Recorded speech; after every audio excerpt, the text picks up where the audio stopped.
is, with everything that we've learned and heard today, like what first steps do we take and how do we pull people with us in these visions? And lastly, how do we also get poured into as the leader, maybe by mentors or by having that tribe as mentioned? Thank you. Okay. By the question, I'm going to ask Ma'am.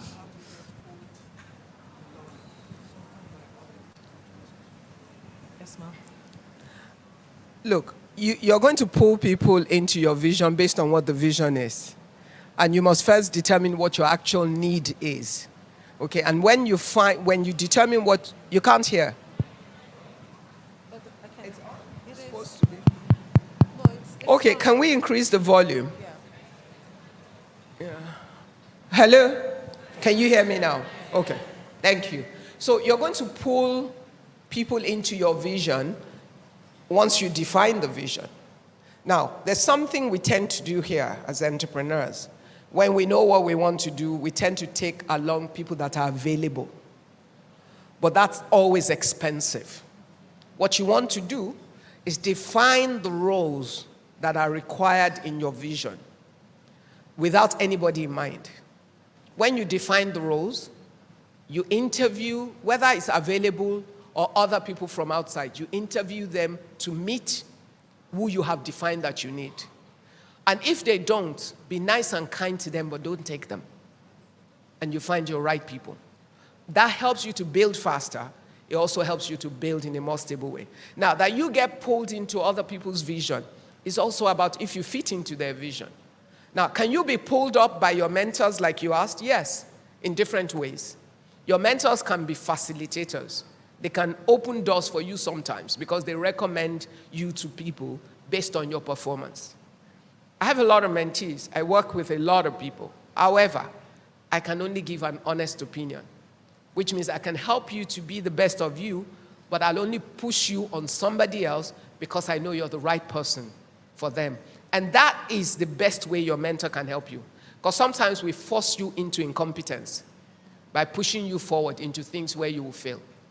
And that shouldn't happen. Thank you, Ma'am. Okay. In addition to all of that, there is a place where you must build trust because you are asking people to go on a journey with you. You have to be transparent. You have to be honest and sincere with them. Now, there are people that will still let you down. There are people that will be disloyal. But you keep going till you find the people who align not only with your vision, but align with your values. Because the value system at the end of the day is what will keep you together. Because you build an ecosystem where you can depend on each other doing the things they have said they will do.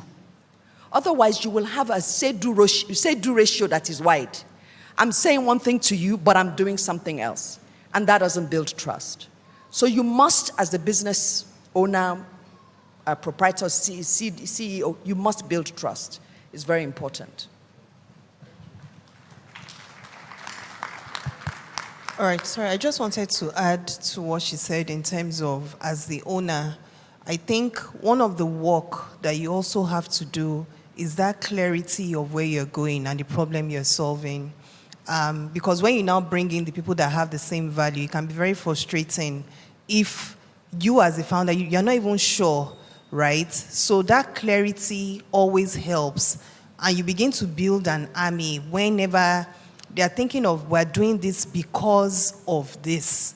They wake up every morning and they go to war for you forever, like even when they stop working for you. I just wanted to add that as well.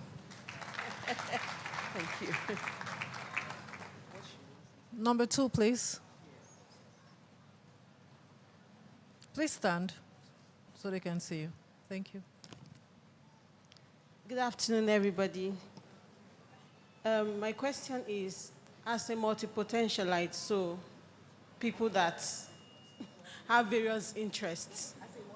Multi-potentialites. Multi-potential. People that just have flair in different things. Like I, for one, I love the business of fashion. I love the business of logistics, real estate, even as a business strategist, stemming from my HR profession, business structure, process improvement, and all that. I also want to do it as a business. It can be so overwhelming, and I like the group thing that Mama Nika is doing with Gatimo, and from the group level that has other branches. I really want to know how we could collapse the structure, because some people can't start with one thing, and we just, we can be this distracted. So I really want to know how to, merge these things, because in the long run, sometimes I just see it like they have a good middle point to meet, but we do not know how to maneuver this thing. Thank you. Okay. So, life really isn't like an assorted meat pot of stew, to be perfectly honest. Yeah? I love doing interiors. I love gardening. It doesn't mean I'm going to open an interior design business, or I'm going to open a garden center. I love cooking. I used to love cooking. But it doesn't mean that I'm going to start. I mean, the snails on a Friday evening in my house, powerful. But I'm not going to start selling snails at parties as much as I'm tempted to. Now, there is something that is called focus. And there's something about releasing yourself to a craft, that the principle of being consistent with that craft makes you, when you show up, the best in class. Makes you so good that nobody can ignore you. Where are they going to not ignore you? You are in real estate, you are in cooking, you are in this, you are in this. You've got your hands in too many things. Multi-talented. I'm a hyper-creative. I'm multi-talented. But I discipline myself that I am creative in the clothing industry is where I'm going to make a mark. So designing clothes, making clothes, it's easy to open a bigger factory that makes uniforms. It's all in the same line.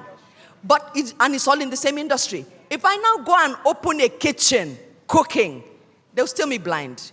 It's as simple as that. So learning the power of focus, learning the power of committing to one thing and becoming so good at it that you cannot be ignored in that field, I think for me is important. Yes, it does. So, is this mic working? Okay. So I just want to give you a practical way to do exactly what Nikki has just told you. Take a notebook, write down everything you think you can do. Write it down. When you do, A against B, which one wins? Between clothing and real estate, which one do you love the most that you rather spend your energy on? If real estate wins, fashion is gone. Do you understand? Pitch your fashion against the next one. By the time you're done, you'll be at like 2. Now, when you get to like the 2, sit down, write all that is required for each one of them, for you to succeed in them. Write down your talents that you really have as your strengths. And then, at the side of it, write down what is available as resources and opportunities around you to be able to execute on it. Because you see, sometimes you might be good at something, but between A and B, the environment that you're in and the context is not the right time and season for that thing. And therefore, it's not your choice, even if you're good at it. You're going to go for the thing you're better at, but that also works within that environment, that you have all that you need, and then you move from there.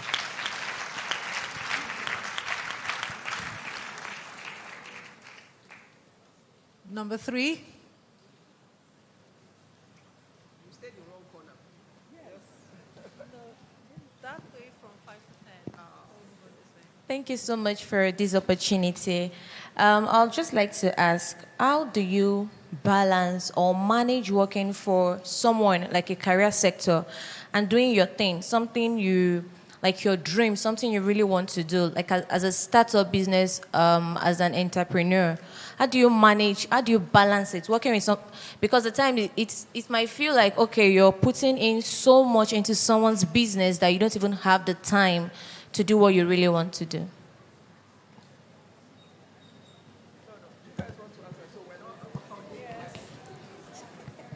Okay.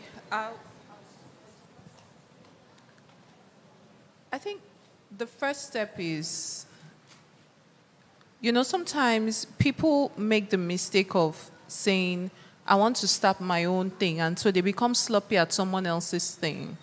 But the Bible says, whatever your hands find to do, do it well.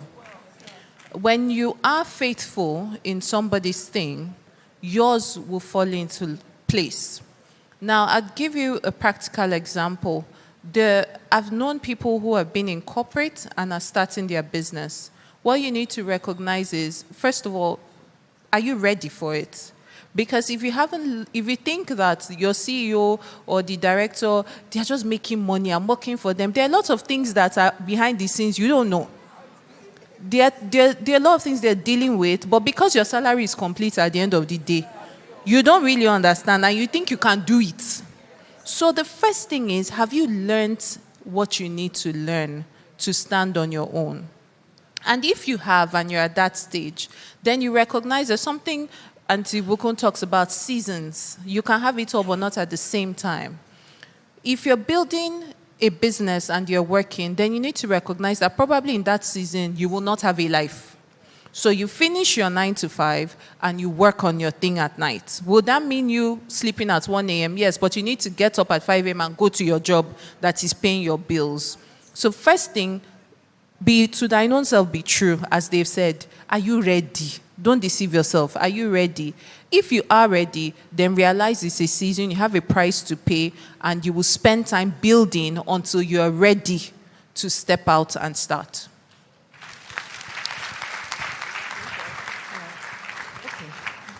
I think Nkebet has covered it. And, what I wanted to say was, when I was in corporate, when I was in KPMG, what I had said earlier when I was speaking about that entrepreneurship, because the way I used to chase money, you think is my money, like the way I would chase a project and chase it to the end.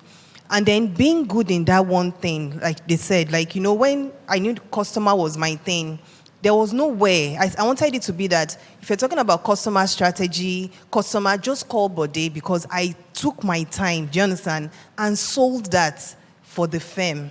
Now, when I made the jump, even though it wasn't my company, right, into startup, when somebody came to meet me that Bode, we hadn't paid NEPA bill. In my mind, when I was keeping, I was like, what's that? Do you understand? They said generator wasn't working. Oh, there's one staff that is ill. I was now seeing other parts of the business that wasn't even my business. And in my mind, before that opportunity came, I was like, I'm going to set up this big business. That was my plan. So by the time they will now come, they will say, regulator is calling us. Do you understand?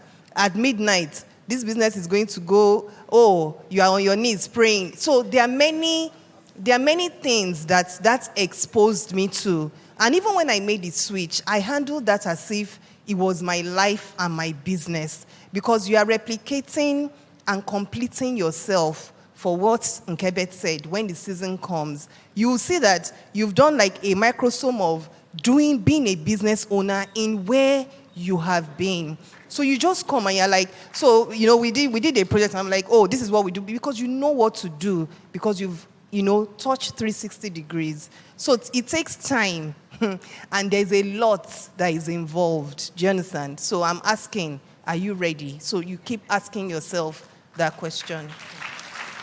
Can I just add one thing? And the only reason I'm saying this is because so many young people are caught up with, I don't want to work for anybody. I want to go and do my own thing. And nobody is saying that you shouldn't. I mean, we did our own things. But let me tell you, you cannot live in two houses at the same time. So you have to decide if you believe in that vision enough. The first sign of your faith in that business idea is that you're willing to give up your salary for it. Because if you don't commit to it enough, it will never be anything. So doing 8 to 5 or 9 to 5 and then doing your night hustle, you're never going to build a great business doing that. So you have to consider, what are you committed to? What are you focused on? Do you understand? Do you have clarity about what you want to do? Because it needs more than that. For you to build a business, you're going to have to give it everything. And build one thing at a time. When you build it and it succeeds, it opens the door for the other things. Why? Because you have a proof of character and concept. People can attest to your diligence, your competence, your tenacity, your resilience through that one business. When you go to your bank and you have a track record from one business, but you're asking for funding for a new business, they would use the track record from the first one you've proven to support the other one because you have a proof of self. So just go and do one first. Get it going. Have a story that is yours. Remember, she said she went to the bank, she had to tell the story. Fight for that vision. Even if you do it I spent last week, Thursday and Friday in Joburg, and I serve on the IC of a fund. And one of the guys who introduced himself as part of the team, he said, I'm a failed entrepreneur. That was his qualification to be able to work as part of a team, a venture capital fund, funding other businesses. He said, I worked in KPMG and all of that, and then I went out and tried to do my own thing. After a few years, I realized I just couldn't survive. But that is my asset in the work that I do now, working in a venture capital fund, because I've experienced it. So when I'm assessing these businesses to help determine if they're fit for our fund, I can look at those things that I've learned. So even the one that doesn't work will create value for you. I would rather invest in a guy who's tried and failed than a guy who's never tried. Trust me. I will add this to it, that you are actually not working for that person, you're working for yourself. And the mistake people make is to think I am working for somebody else. No, it is a season in your life that you have been planted in a place.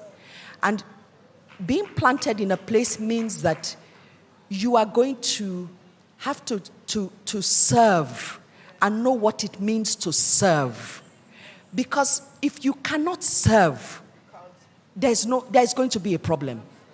You can't lead a group of people if you do not know how to serve yourself, if you don't know how to serve other people. So I think what is important is to submit to a season in one's life where one has been planted and take the learnings from that place and stop thinking that life is happening to you, but rather that life is happening for you because you have a job. So sit with it, learn. If you don't like it, move. But don't play victim in anybody's job. And then don't sit in an office when your heart is somewhere else and somebody else is paying you, blowing AC on you. It's not fair. No. If you cannot commit to it, leave. Leave. I walked out of Ahmadu Bello University. I refused to be a lawyer. And I decided to go into garment manufacturing. And my poor father nearly had a heart attack. But I believed in myself. And I asked him, do you know who Coco Chanel is? Baba Jebu doesn't know who Coco Chanel is, but I knew who Coco Chanel was. And I said to him, like Coco Chanel, people are going to know my name. And that's what has happened. But if I stayed as a lawyer, I was telling myself a lie.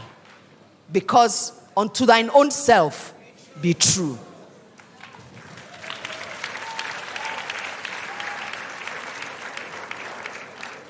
That was great. Number 6, please. Number 6. I want to go on this side. 6, please. Please, number 6. Trust the system. Just Trust the system, please. Number 6, please. Good afternoon. I'm Josephine, and my question is, how do you grow a business in an industry with little industry information and structure? Thank you.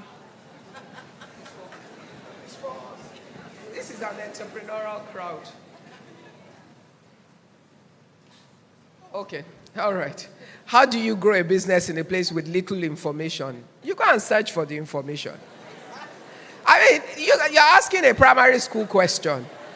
Bottom line is, look, whatever your hands finds to do, do what? Do it well. If you want to know about something, did I not explain about wanting a project? What did I say I did? I locked myself up in the house for 3 days, spread catalogs. In fact, I remember to make the calls to those companies.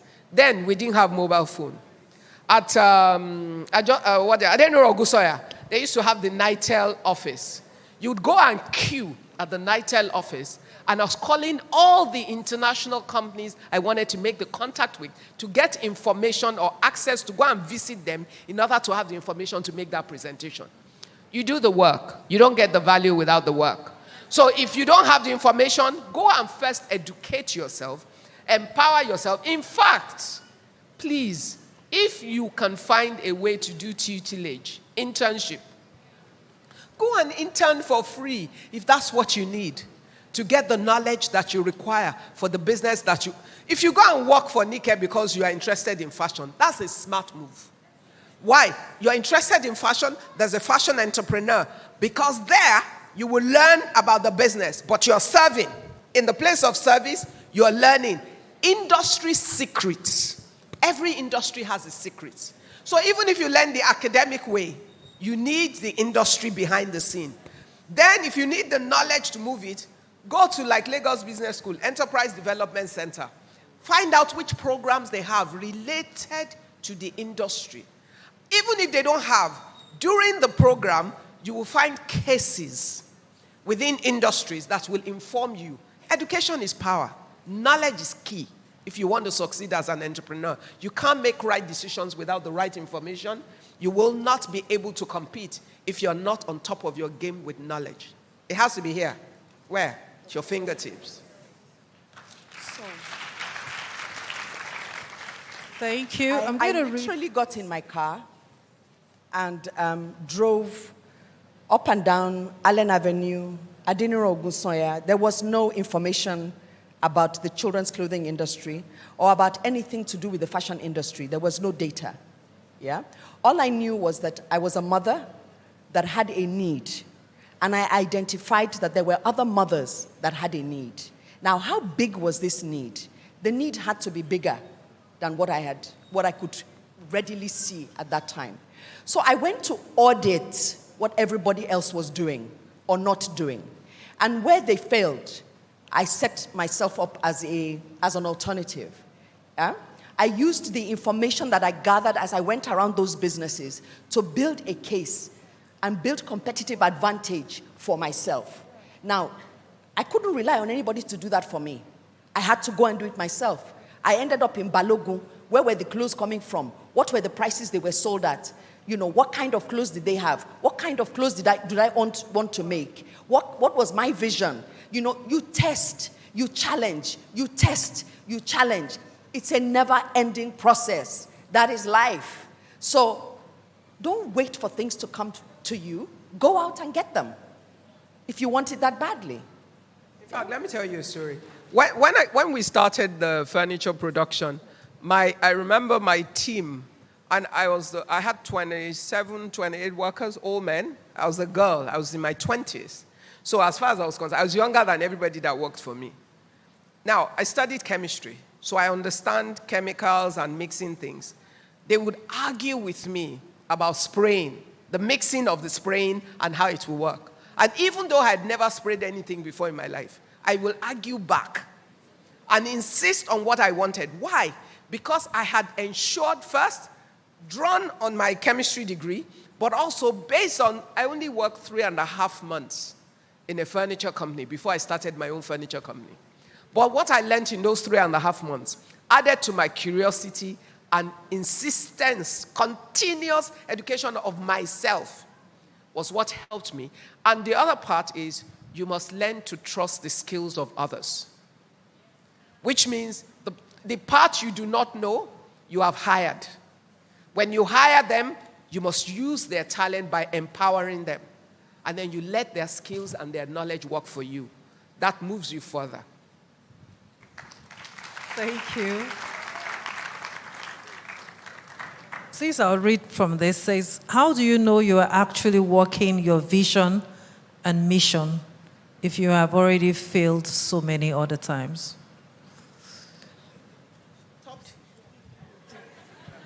That's a tough question. Before I start, this was my first time of hearing Mrs. Ogunlesi. And how many of you will vote for her if she's running for office? That was just so amazing, so energizing, But let me come back to this question about how do you know if you are following your vision and your mission if you failed so many times? I think the first thing is, how did you come up with maybe your vision and your mission, right? I think from what I found in my experience is that at times I have a vision or I have a mission, but the path I think I need to go through to get there is not it.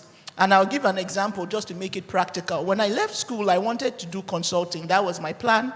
That was my agenda. I mean, I knew exactly what I wanted to do. I wanted to do consulting and I wanted to travel around the world.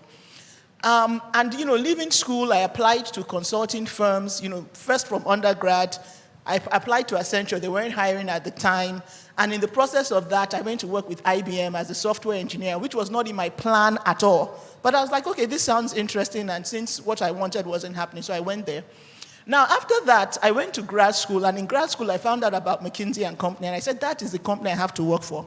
I applied to McKinsey & Company about 2 or 3 times. And I got rejected all the time. I mean, I'll get to one round, get rejected. I just rejection everywhere. And I remember the last rejection I had, I said, okay, it seems like this consulting thing is not the way. Probably I need to look at something else. And I ended up coming to Jos in Nigeria. I was part of a startup, which was a failed startup as well. But in the path of doing that, I met a very good friend. And someone who will become beyond a friend, like a brother, family. Now, in doing that startup, he then told me that, have you ever thought of consulting? I said, no, don't bring that.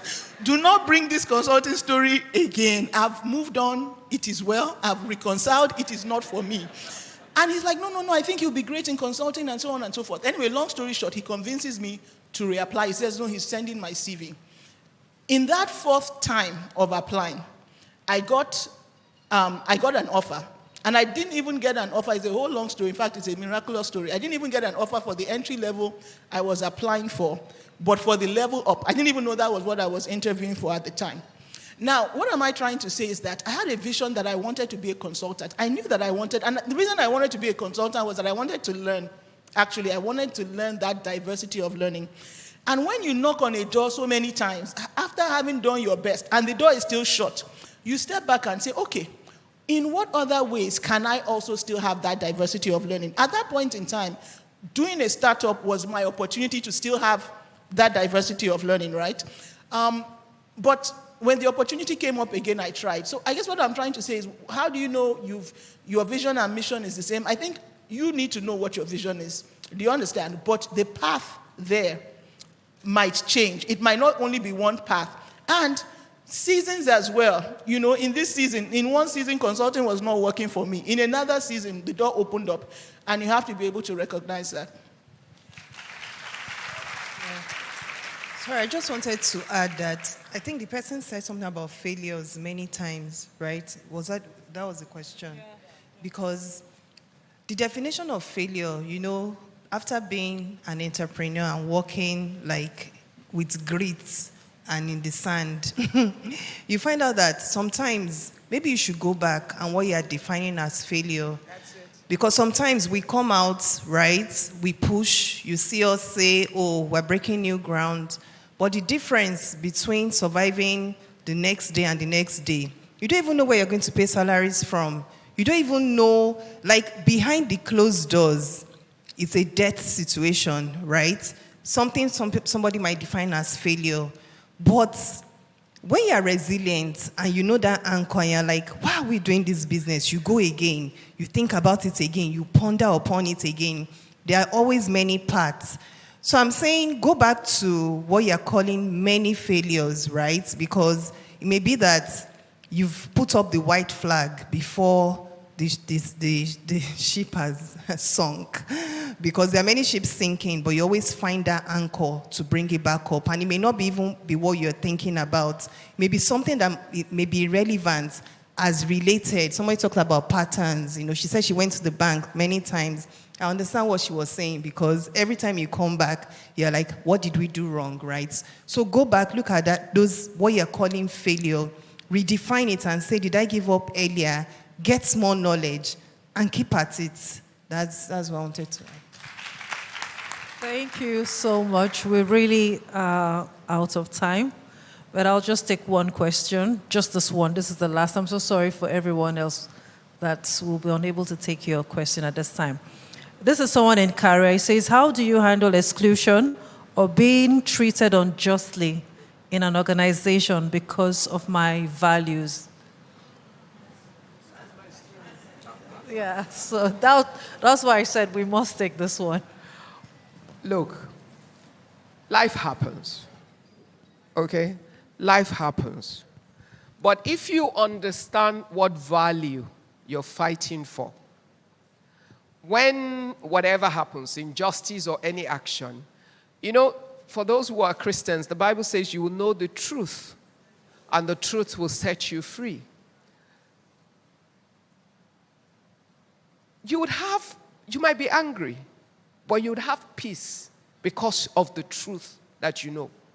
But at the end, it is your power of choice that is challenged. That is the truth. Because what do you do with the injustice depends on the circumstance and the situation. Is it a place where there's a system to fight? And you can fight because you know the truth, and you will present your facts in a systemic way until you get to conclusion? Or is it a situation where there wasn't a way to fight at that point? The wisdom of it and my learning from that was how to lose a battle in order to win the war. But without losing sight of the goal. So if you know there is an injustice and you know the truth, you're able to hold your peace while you work the situation. The only thing you must never, ever give away is your truth and your personal integrity and your name. There's a way you fight systematically to get to your solution. And sometimes, good people don't win their battles. You need to know that. Sometimes, even though you're right, the situation will seem unjust to you. But it is the losing the battle to win the war. Because somewhere along the line, the value of that situation will show up. You know, sometimes we pray for things. Father, grant me what? I don't know. I'm trying to think of the different kind of prayers that comes with suffering. Patience. Okay. If you are praying for patience, you will have people that will test you. If you are praying for faith, because what do you think we had to do? My board and I, for the last 3 years, just had to patiently wait for God. We knew the truth. But there was no scenario to work it. But we also knew the only scenario we have will cost the nation. And we decided the responsible thing for the responsibility we had been given was that we couldn't destroy 2 major critical houses of the nation's economy just to prove ourselves. But we knew that the truth will speak.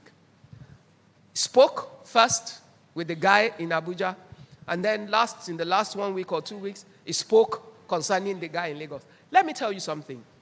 At the end of the day, God is just. Yoruba people have a saying, and hold that very dear. It says that a lie can travel for 20 years. The truth will overcome it in the 21st year. As long as you know your truth, if there's a system, fight for it. If there isn't, stand with your truth and hold your head high. But you know what I never did? I never gave up on God. I stood at his feet through it. Why? Because God is a God of justice. So every unjust, even when you can't fight it physically, you must fight it spiritually, because it's your right to. Sorry, I just wanted to add that I'll just recommend to the person to, maybe you can go, because I'm a student of the School of, Pastor Boju's School of Entrepreneurship. There's a message called, Don't Let a Crisis Go to Waste. And you can see me after. I can also tell you there are many things, if you're part of this movement, this church, that when something bad happens to you, your reaction, we've been taught so many times in terms of what to do, is the opposite, right? But it works all the time. Yeah, thank you.